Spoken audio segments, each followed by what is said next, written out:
have a most influential vegan award, which is going to Acharya Prashant. Cruelty towards animals, man's relationship with animals will become the most important issue. Meat consumption is the largest or the second largest contributor to climate change. They're just breaking out. To say that the levels are at an all-time high would be an understatement. Average anxiety levels that a youngster faces today exceed those of troops in the Second World War. It's not about rescuing the animals, helping the animals, but it's also about something far bigger and far more intimate than that. Can we take it to be about ourselves?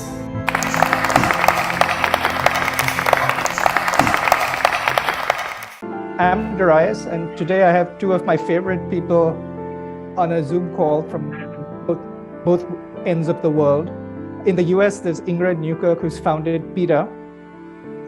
And in India, we have Acharya Prashant, who's founded the Prashant Advait Foundation. And both these foundations have done very remarkable work.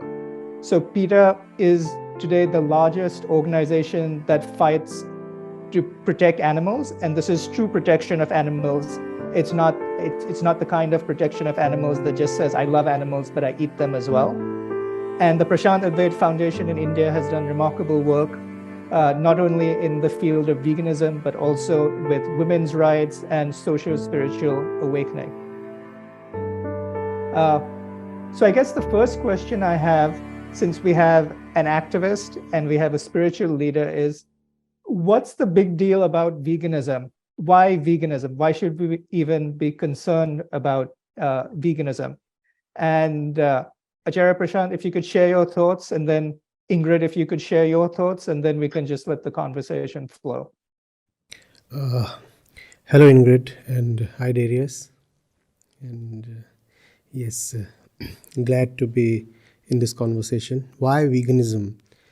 You see, veganism is very fundamentally related to the very definition of being a human being.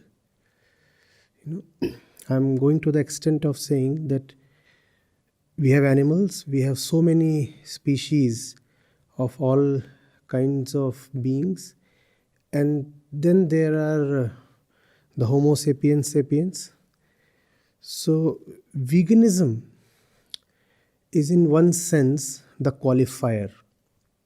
That's what makes human beings into a species that is fundamentally different from others. Now, how is that? You see, when you are an animal or any other life form, a tree or something, or an insect, a bird, your entire constitution, your life, is dictated by your biological programming.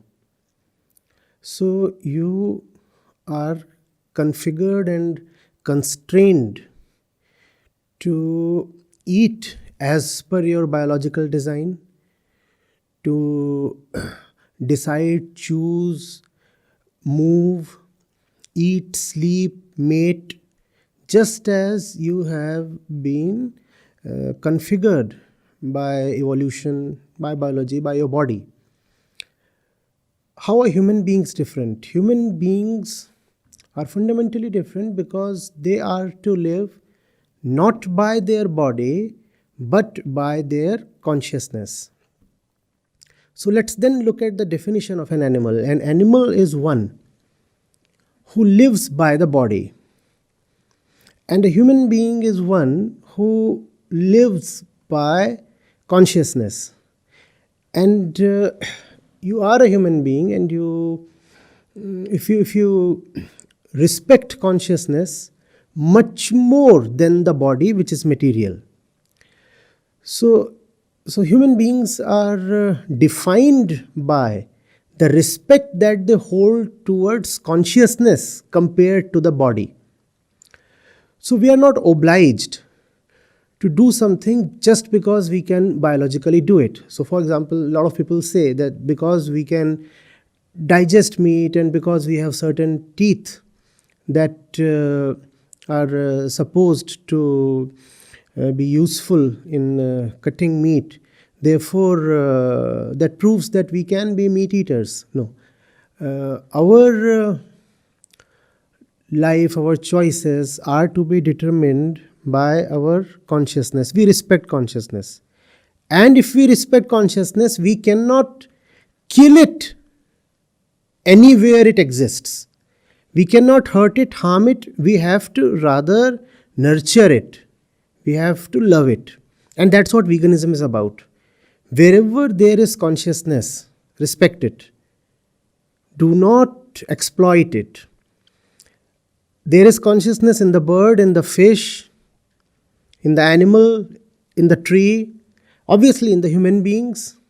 Respect that consciousness. When you are slaughtering an animal for food or medicine or leather or whatever, or fun, or just even exploiting it or hurting it, then you are valuing body over consciousness. And if you value body more than consciousness, then you are not a human being at all.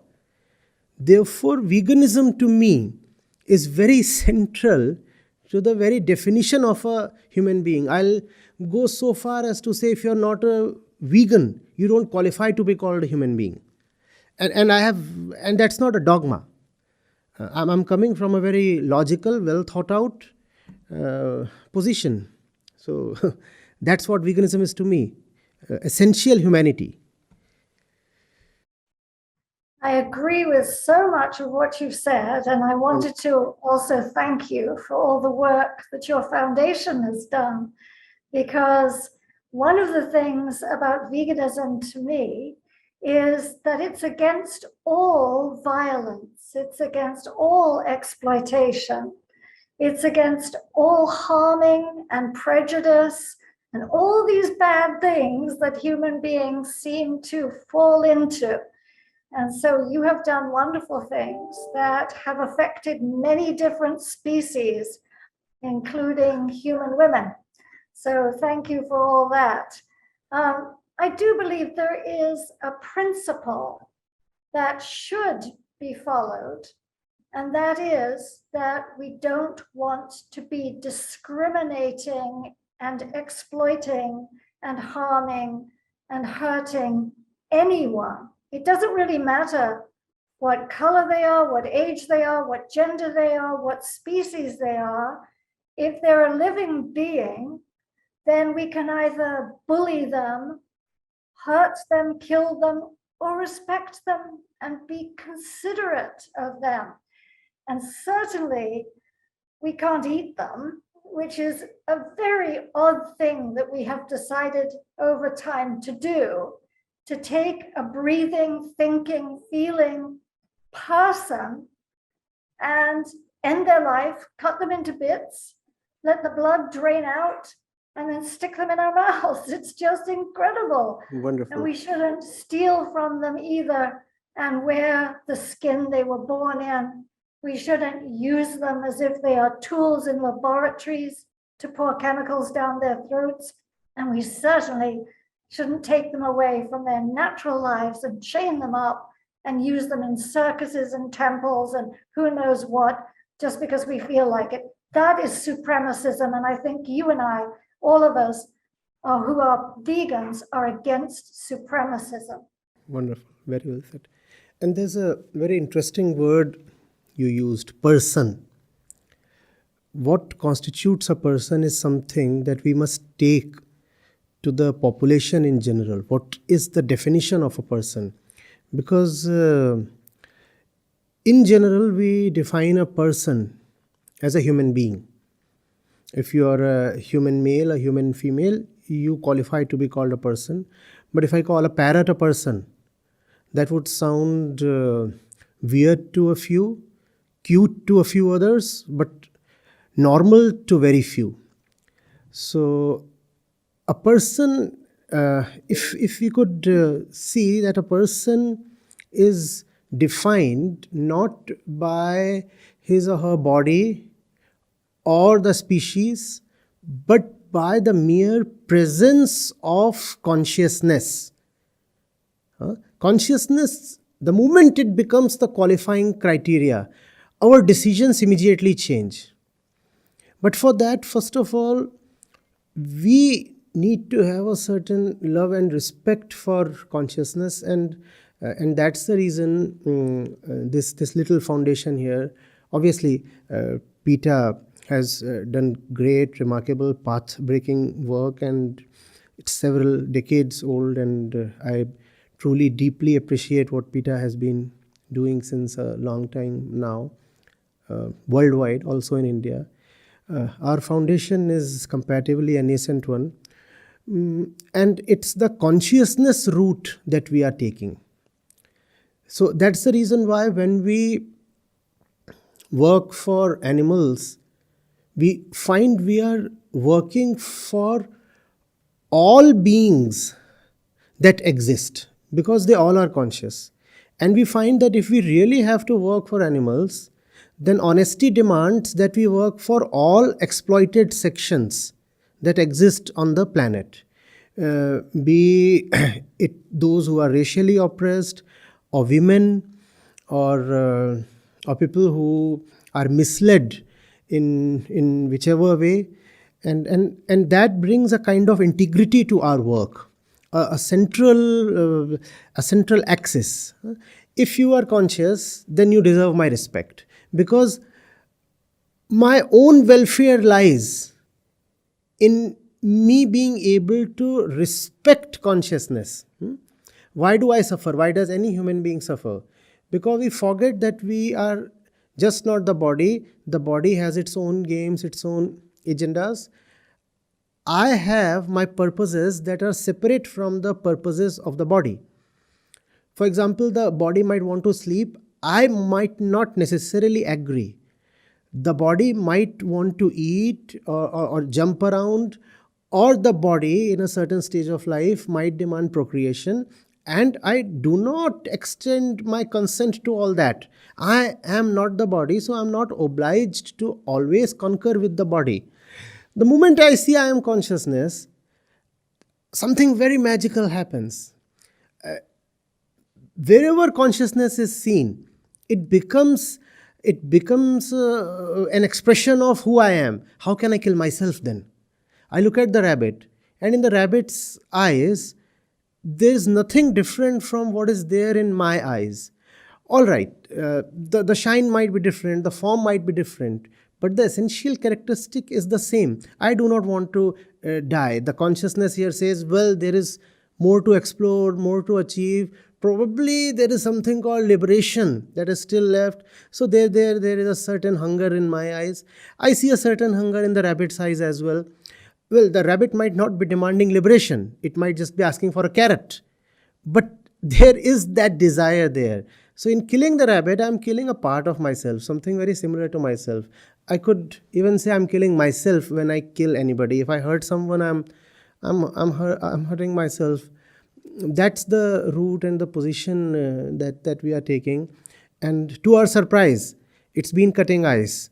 In a short period of time, there have been people, really tough nuts, and chronic meat eaters for whatever reasons. And they have just been able to come around and do things. But equally, the state of treatment towards animals in India has been deteriorating. India has traditionally been home to the largest number of vegetarians in the world, but now only around 30%, less than 30% of the population is vegetarian. So violence towards animals is on the rise, and insensitivity is rife, especially among the younger people. We're trying to fight it out. Let's see. I think part of it, though, isn't it, is that there is this desire among many young people to emulate what they believe is the Western world. Yes. Whether it's blue jeans or it's music or movies, and that can have a very bad influence. And so I remember going to a wedding in Maryland in the US, And there was an Indian couple, maybe about 40 years old there. And we sat at the same table and we hadn't gone to the buffet yet. And I said, "Oh, are you vegetarian?" And both of them said, "No, no, no, no, no, no, no, no, we're not vegetarian." And you think, "I know you are." I said, "Well, we are," meaning my partner and I. We're vegetarian. I thought you might be. And she said, "Well, we usually are." And I thought, you were trying to adjust, thinking that I might find something wrong with you being vegetarian. That's a very sad state of affairs. And what's interesting to me is that the West is moving around this circle and coming back to the position that we shouldn't eat animals and that we shouldn't steal from animals. You know, the milk that the mother cow makes for her baby, her beloved baby. When you talk about consciousness, I always think of the look in those eyes of that mother who is watching her baby being taken away.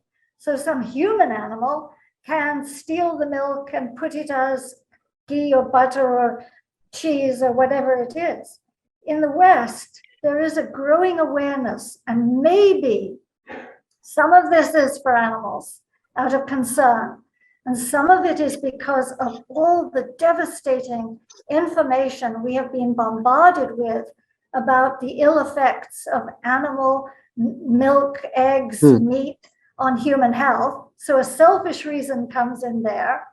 And also because people know they should be caring about the environment. Even if they don't really care, they know they should care. And they are hearing that animal-based agriculture worldwide is taking our water resources, taking our land resources, cutting down the rainforest. So the consciousness is really in all these different ways, isn't it, of intellectual, of thought, and of awareness and of information. On the animal side, I think we can see they're all conscious. You can just look into those eyes and see fear in the slaughterhouse, terrible fear, wide eyes, petrified. But most of the time, they don't get choices.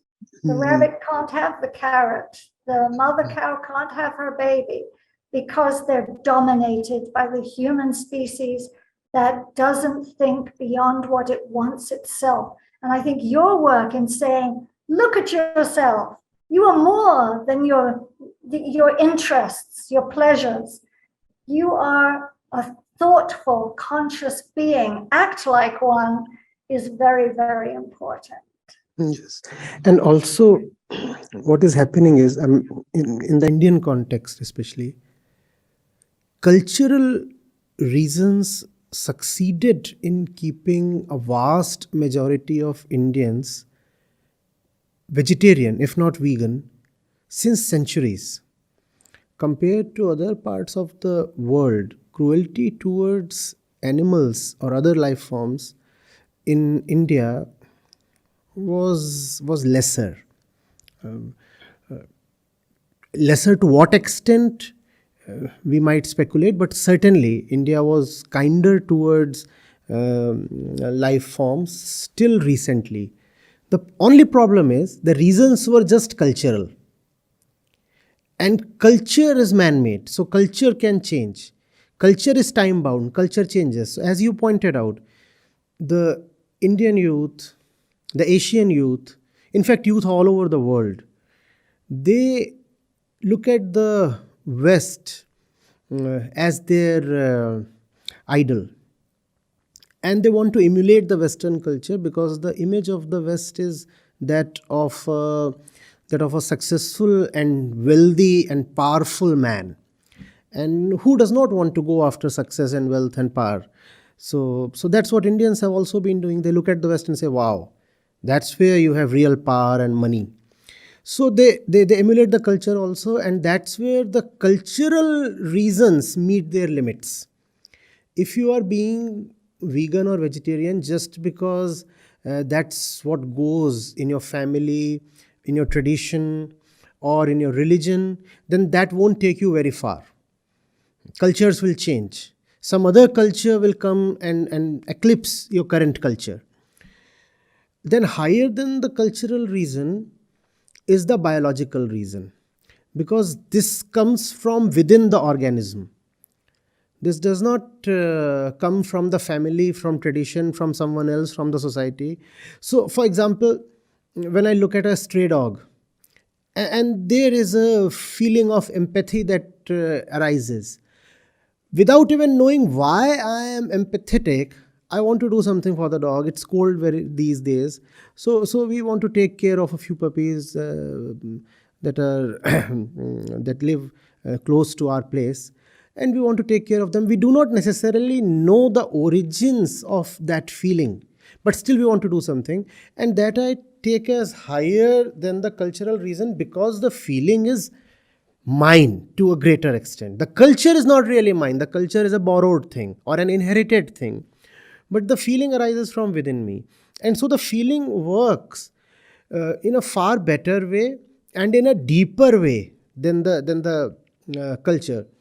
India has been losing out due to the erosion of its culture. Feelings will help, but what really works is understanding, and that is the spiritual reason. So cultural, emotional, and then spiritual. When one really knows what it means to live, who one is, and what his relationship with the world is, then it becomes impossible to really hate someone or be insensitive to someone. And it's not, then it's also not just about eating animals or hurting animals. One starts living from a different center, and there is a total change in personality. One, it's a thing that will probably make you smile. One becomes vegan even without knowing it. We witness that daily, and I am enjoying sharing it with you. There are so many people in our vicinity, in the field of our work, they have become vegan. They don't even know that they are vegans. And that I take as a very innocent and beautiful example of real veganism. Veganism arising from the heart. Veganism not as a concept borrowed from somewhere, but as a living thing that has just sprouted from your very center. You have come to realize what the curd is made of and where it comes from. You have just seen those things, and now you just can't do it. It's impossible. Even if you want to, you can't do it. I have seen instances. We had a long period of lockdown here at the time of COVID-19, 2020, a few months in 21 as well. So there were patches in which even medicines were not available. So we had a couple of cases in the foundation. Their B12 levels went down. And that happens. Once every few months it happens that you get yourself checked and find that B12 is borderline. So we just take organic supplements and they are very easily available, and you take the supplement for a month and you are okay. Because of the lockdown, even the supplements are not available. It didn't even occur to people to consume dairy or anything because supplements are not available. They didn't declare it, but that's what they were de facto saying. We would rather die than hurt someone. They didn't make it dramatic and announce it in so many words. It remained subtle. But if you look at it, that's what they were practically saying. Let the B12 levels dip if they have to. We would prefer to go, but we just cannot bear hurting someone anymore. That's the magic of spiritual veganism. And I think the world will have to come around to that. You talked of environmental influences, you talked of climate change. All these things, to me, they go together. Climate action, protection of species going extinct, antinatalism, minimalism, veganism,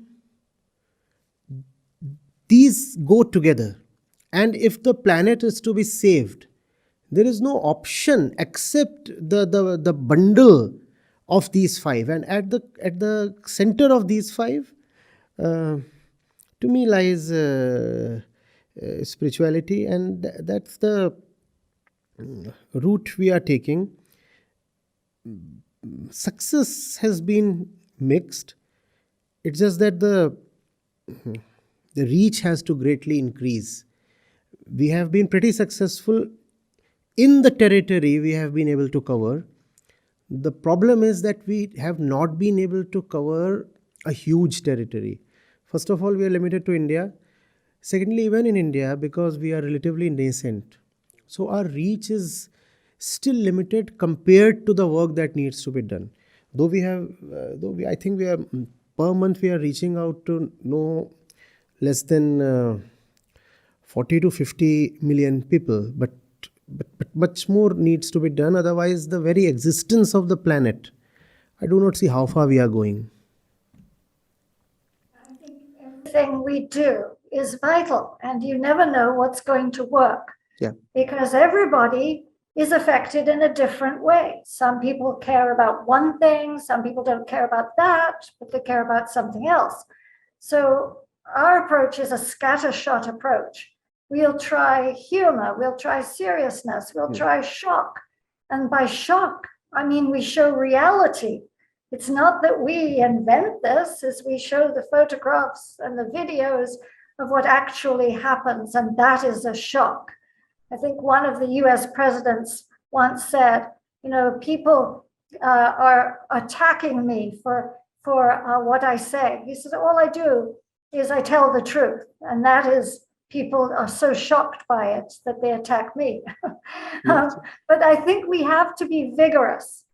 We have to never be timid, never hold back, and never think that changing ourselves is enough. And I think that's what the foundation is so good at, because you say it's not about me, it's not about my family, it's not about, it's about everybody. Most of us, and I speak for myself, no matter how vegan we are, we've done so many things from the time we were born that hurt animals and hurt others. That's true. That we can never make up for it. I can think back to many things that I'm ashamed of now and had no idea at the time. When I was in India, I always said to my mother, I want to ride the Tonga. I never wanted to take my bicycle. I wanted to have the horse because I loved horses, and didn't realize how I was putting that poor animal through this strain for my amusement. I think we all have this baggage.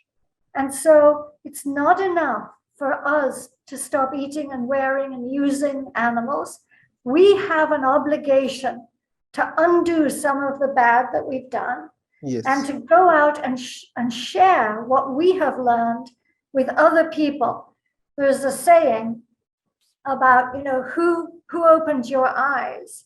And I think our obligation is to open as many hearts and minds and eyes as we possibly can. So we create this enormous force, and people should not be hesitant about that. Why are people scared to talk to other people about being vegan? What is that about? You see, it's a question of what one values. I've thought over it a little, tried to examine it. What is it that I value? Do I value the appreciation of the other, the approval of the other, the things that flow to me if I just toe the line of the other? Or do I value love? Do I value compassion? Because of course, obviously, there are benefits that come from not speaking up, not coming out. I might be a vegan, but I keep that to myself, and I allow myself a moral green card. I have done well. I am a vegan. I am not hurting anybody. What do I do if my neighbors are all very violent people? I have not caused that. I can do all that. all that stops when I say that if I know of it, that alone is sufficient to make it my responsibility. Also, it is my responsibility to know more and more. It's my responsibility to know more and more of what's going on outside and inside. And once I know of something, if I still don't act, if I don't own up things, then I am a big hypocrite. So that sense, that responsibility, not responsibility, that love has to be awakened. And if that love is not awakened, I just do not see our own species surviving. It's possible that other species somehow manage to survive, at least a few of them, but this one won't.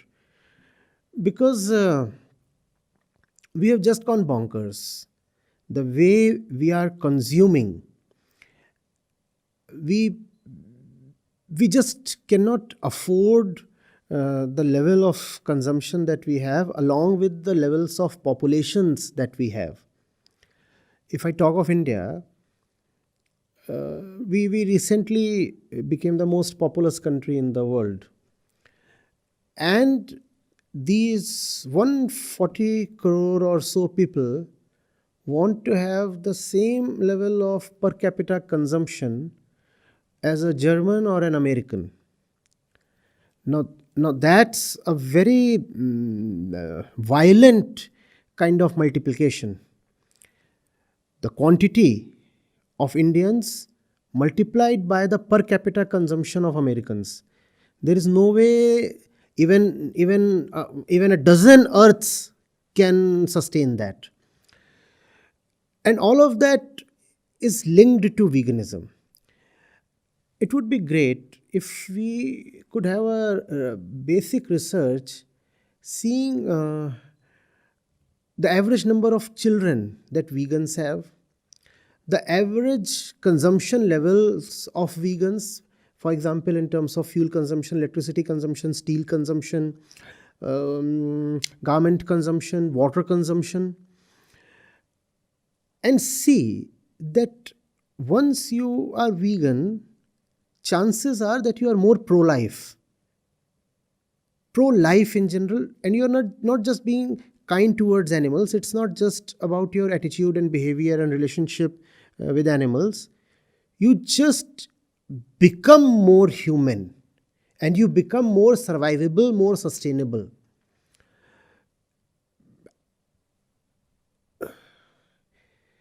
I could go on and say we could talk of terrorism, we could talk of sectarianism, totalitarianism, all kinds of bad things and isms that are plaguing us today, and figure out a relationship how the solution has a synonym called veganism. If I say veganism is the solution to terrorism, that will sound absurd, obviously. But whatsoever is the solution to terrorism, veganism is its synonym. So these have to go together. If you are with the planet, if you are with everybody who is on this planet, if you are with basic sense, basic sensibility, with consciousness, you have to be a vegan. And you cannot be a vegan and say, I have 4 kids. Every new kid that takes birth today is definitely going to cause great loss to a large number of species. The earth just cannot afford more people.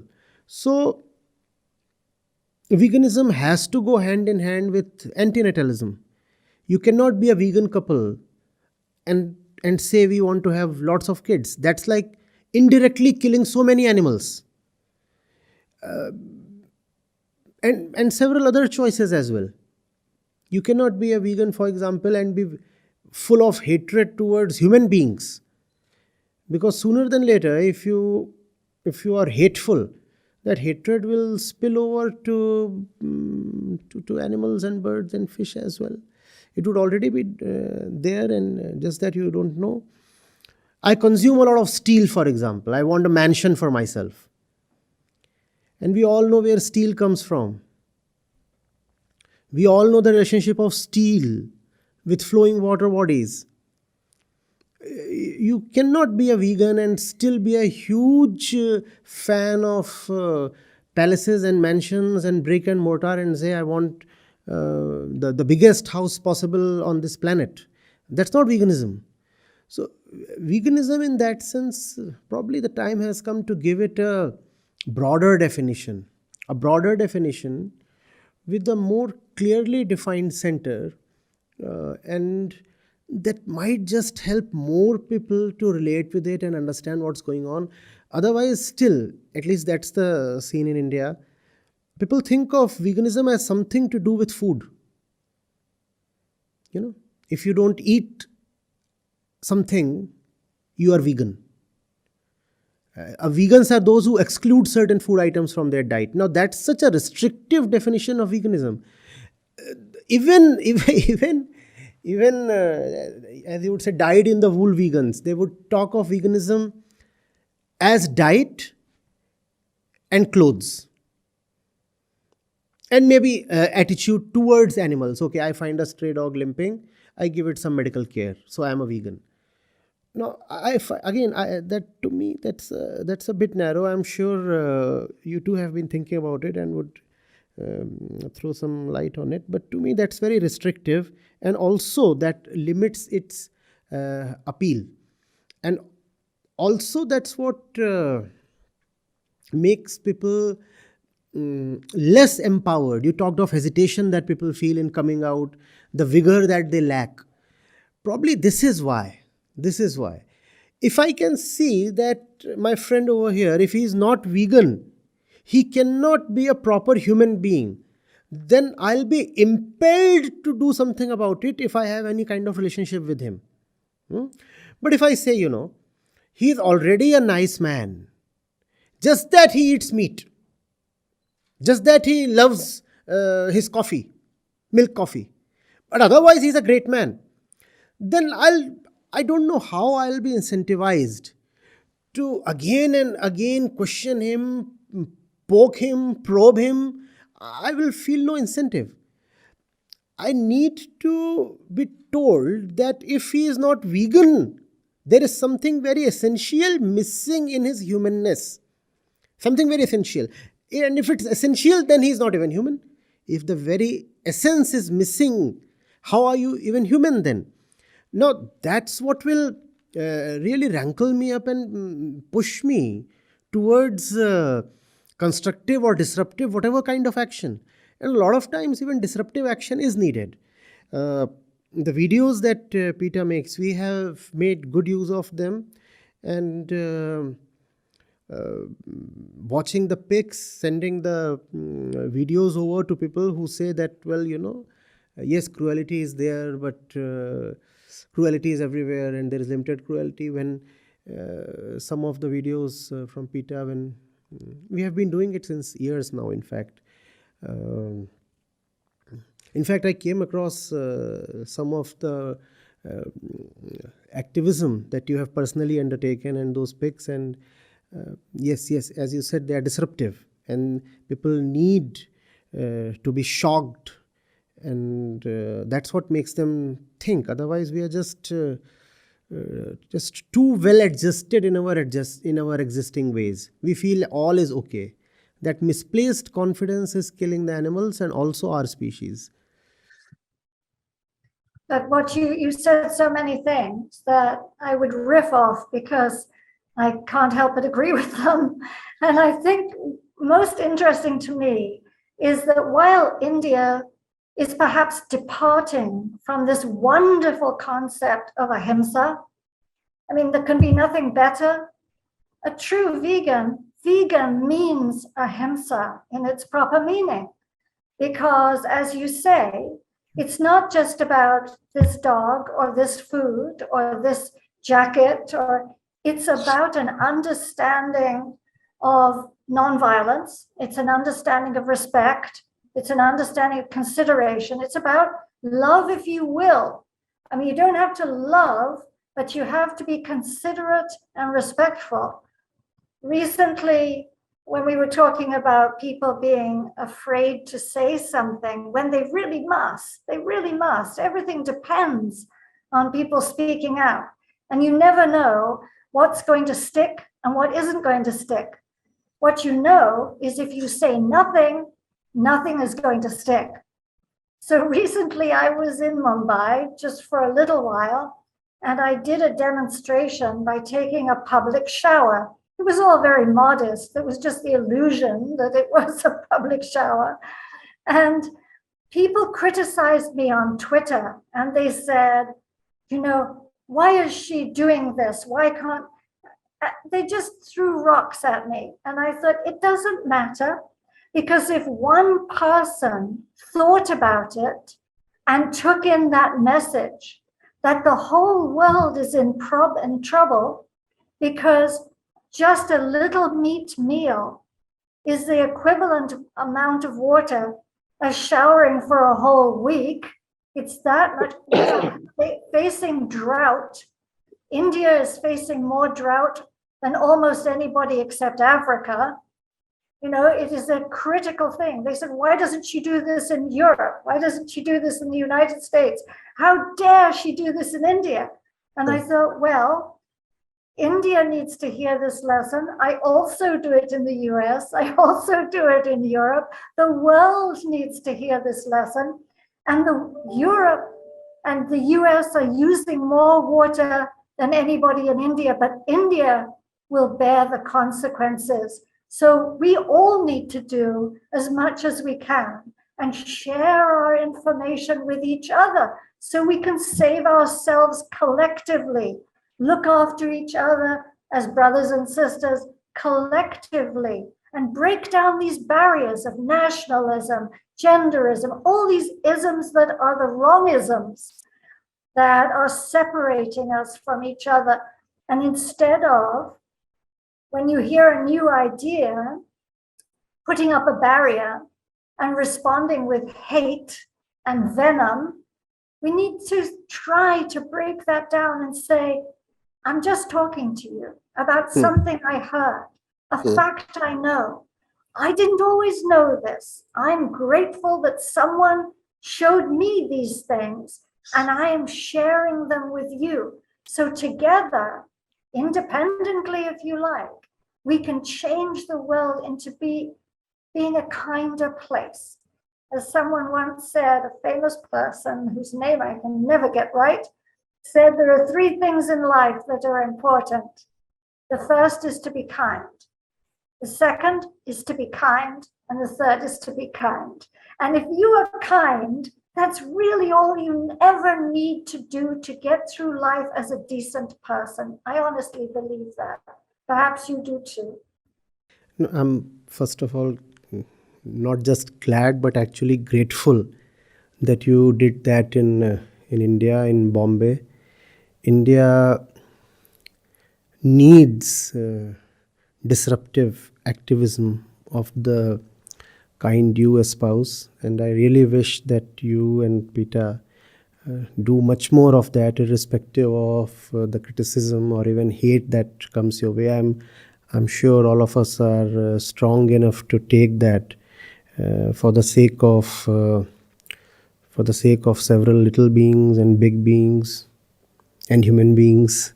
So I'm sure we'll happily take that. And yes, things are going downhill in India. Hate and intolerance and dogmatism of all kinds, and I'm sure you know about all of that. So all that is going hand in hand. Why are you telling this to us? Go and tell this to the Europeans and the Americans.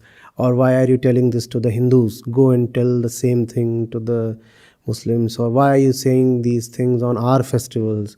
Go and tell this to the other community on their festival. So these things are happening. And all that is essentially, even more tragic, Ingrid, because one of the greatest Indic religions is veganism. You know, another name for Jainism is veganism. And that's not me saying that. You visit a Jain scholar, and he would very gladly say that the Jain philosophy and the Jain code of conduct is just so close to veganism. And Jainism, it is so old that just as a thought, as a stream of thought, it is believed to be older than even Hinduism. And Hinduism in itself is a very, very old religion. So India is that kind of land where spirituality meant ahimsa. Wisdom meant non-violence. There is no name that can be used to sum up all spirituality better than the name ahimsa. And all kinds of unfortunate things are now happening in India. Chicken consumption is India is the fastest growing market for chicken consumption now, and hearts should bleed on hearing this kind of a statistic, when there are many countries where actually chicken consumption or pork or meat that's going down. India, of all places, is where it is rising. So that's extremely unfortunate, and yes, it's inevitable that in the coming years PETA will have to focus more and more energy on India, because this is where action is needed more and more. You very rightly put that the West is coming a full circle now, 360 degree. They are coming to realize that plant-based diets are superior when it comes to health, that vegan lifestyle is far better when it comes to mental health. They are seeing all those things, but India is going in some other direction. So a lot of things need to be done here. Now this was the tragic part of the thing. The encouraging part of the thing is India already has a fertile soil when it comes to non-violence. Even the most violent person here at least conceptually knows that he is doing a wrong thing and that he is a sinner. Even if you kill an ant, you have done something you shouldn't have done. That Indians instinctively know. It's in the air. It's in the soil. We know that. Just that we know that as a concept. We know that as a thing of culture. We don't understand where it is coming from.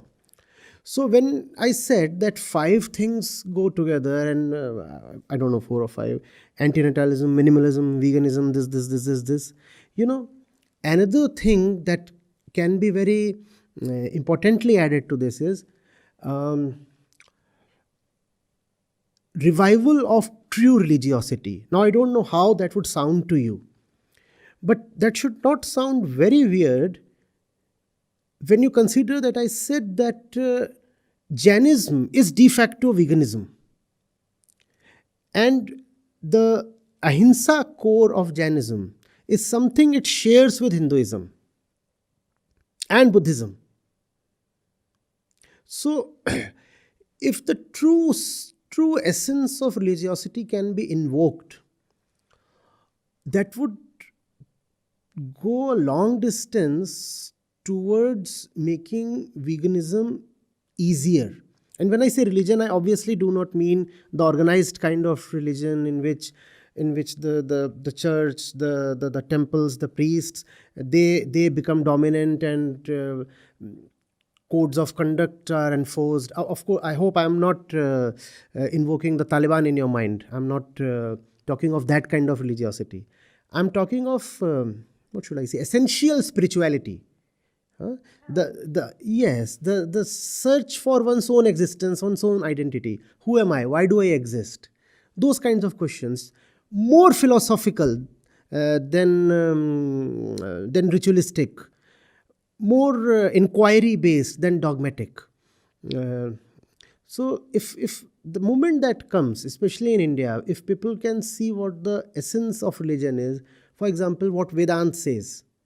Now, Advait Vedanta is the crown jewel among all Indian philosophies. And Advait is a word that I repeatedly tell my readers and listeners. Advait is a word that can be very, very correctly translated as ahimsa. Non-duality and non-violence are much the same thing. But only if we could have the right definition of duality and violence. As long as we just go by social culture and popular definitions, violence is when you hurt the other. The moment it comes to you, just even if just as an idea, that violence is when you do not see that you and the other have a shared consciousness. Violence is when you create an otherness with the other, when you make the other as an entity totally separate from you. That's when violence starts. And that when those things start happening, veganism just blooms like a wildflower, unplanted. Nobody planted it, nobody nurtured it, nobody seeded it, nobody put the fertilizers or anything. It just happens. It just happens. And humbly, I would like to say, we have seen modest success. The proportion of people who are associated with us turning vegan is very high. It's just that we need more and more people to whom message can reach. But once the message reaches, the probability that the person will turn vegan is unimaginably high. I won't say 80% or 100%, but very high. I won't be surprised if it's close to 20-25%. So, and turning a vegan in India is made difficult by the doodh dahi culture, especially in North India. So if we find that out of every five people who get to be associated with us for a significant period, at least one is turning vegan, I feel encouraged, and I just want to just push the accelerator, go for vigorous action, as you said, and make the message reach as many people as possible. We don't have time. We just don't have time. So it has to be swift. I was curious that you raised Jainism, because when I was in school, all the children were always asked, what would you like to be when you grow up? And they would say a ballerina, an astronaut. And I would say, I want to be a Jain, because I always thought the values of Jainism were so wonderful. I do go sometimes before the pandemic to give talks at Jain conferences, Jaina in US. And I feel now, since Guru Chitrabanerjee has died, that it's my obligation, again, there's that word, my responsibility, to do all I can to ask Jains particularly to be true to ahimsa, because at the conferences, it's the dude culture that comes to the fore again, and you see long lines for the creamy desserts and the milky this, that, and the other, and very short lines for the vegan food. And I think, come on now, all of us have religious values or ethical values that we say we believe in. Now we have to be strong and curb these carnal instincts that we have, these bodily desires that we have, because they pass. You eat something, you're full. You don't then say, oh, I wish I had had such and such. You're full. So at these conferences, I'm always saying, come on, look at the mother cow, look at the baby, who sometimes they take away and stuff, they kill, they stuff, they let him starve. They don't do it with their own hand, but they do. And stuff him with straw and put him near his mother so the mother thinks she's making milk for this dead child. Look, we cannot, for a moment on your lips, you cannot allow this to happen. So those values of religion, of ethics, of morals, of showing, as you say, that we are more than bodily functions. We are a thinking, feeling, sentient being with things we can do to make the world a better place. I think Christian, Buddhist, Jain, Hindu, it doesn't matter. We are all in this together and we must do our best. And we must talk to as many people as we possibly can about doing our best. Especially in India, if you can have a dialogue with Jain scholars, serious Vedantis, and Buddhist leaders, I'm so sure that they'll easily lend their support. And veganism actually is at the forefront of ethics. It is at the forefront of ethics, and the problem that that veganism is tackling is essentially a philosophical problem, even a religious problem. What is man's relationship with the universe, with the sentient universe? What is a human being's relationship with the sentient universe? It's a question. It's a very important question in philosophy that veganism is very successfully answering. So if we engage with streams that have a philosophical base, like Vedanta, like Buddhism, like Jainism, surely the scholars would be willing to come on board and help raise awareness. And once, at least in India, the population sees that there is a moral edge to being a vegan. Moral edge approved by religion. So religious morality. So there is a moral edge to being a vegan. More and more people would want to join in. And yes, a lot needs to be done. And let's see.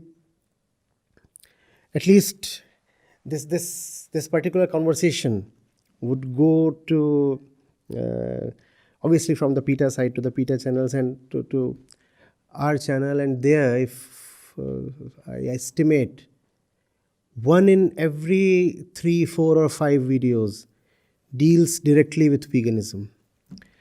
And the remaining 2, 3, 4 videos out of 5 where I'm not directly talking of veganism, then there are indirect oblique references. I would, for example, if I have to give an example of cruelty, I would be given the example of a cow, or the same kind of example that you just gave. You know, the cow and the calf and the stuffed body and the milk making machine she's turned into, and enforced insemination and all those things. So doing our bit, and let's see how it turns out. The religious angle, just one last bit from my side because it just occurred to me. I thought I would add it. The religious angle is all the more important when you have an uphill climb like this one. So in the Bhagavad Gita, Sri Krishna, his central philosophy is Nishkam Karma. Do the right thing and don't think of the consequences. So 2 things. 1, do only the right thing. To the best of your ability, find out what is selflessly right. So figure it out and then plunge yourself into it. And then don't be too bothered about the consequences. So when you have taken up a mission like veganism, like PETA, I think the philosophy of Krishna becomes really indispensable. Absolutely. Thank you so much. Thank you so much, Ingrid. My pleasure. thank you both for this very wonderful session. I think it could have gone on for a lot longer, and I think there are lots of avenues where we could regroup and have the discussion again. I heard the Jaina conference, I heard Vedanta, I heard disruption, lots of good things. So let's keep this going, and thank you both for being such powerful champions and fighters, not only for veganism, but as we've found out, veganism is the underpinning for just being a decent, compassionate human being.